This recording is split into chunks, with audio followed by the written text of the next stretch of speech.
ហើយយ៉ាងណាជឿជាស្រកកៅជីវាមេត្តាប្រាប់ប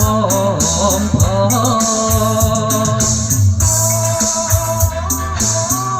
នឹងស្រណោកាតែចង់រៀនលេងជាមួយគ្នាក្រោមចាស់គ្រាបងជ្រៀងបងទេស្រីត្រង់ទៅយ៉ាងឲ្យអូនបានសរសេរទំនុកទុំឲ្យបងត្រង់តែស្នងតែរូបបងមួយជីវិតបងភ្លេចមិនបាន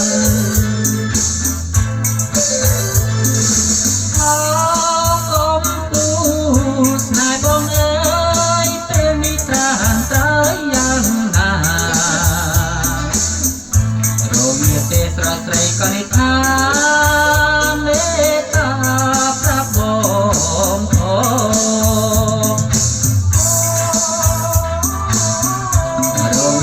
ពេលដែលបងមិននៅក្បែរស្រីតើស្រីថ្លៃចង់បែករីរៃឬមួយយ៉ាងណា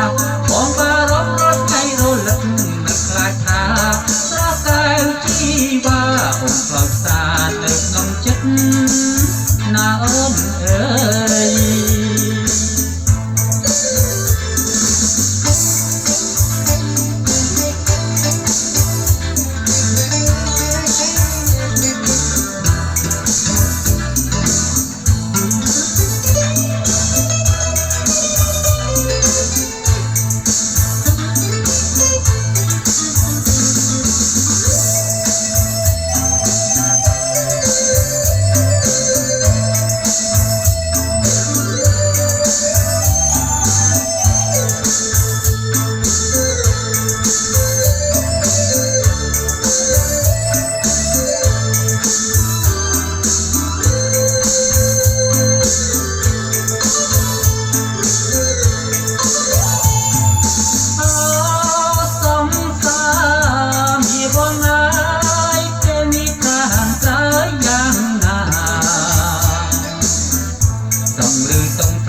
ជីវា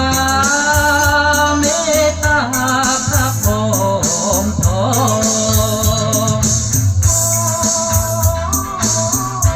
ាពេលនេះអូនហើយអូនសុខសប្បាយឬមួយយ៉ាងណាសូមជីវាដឹងតាមវាតាឲ្យដឹងចំឡើយបងបារម្ភ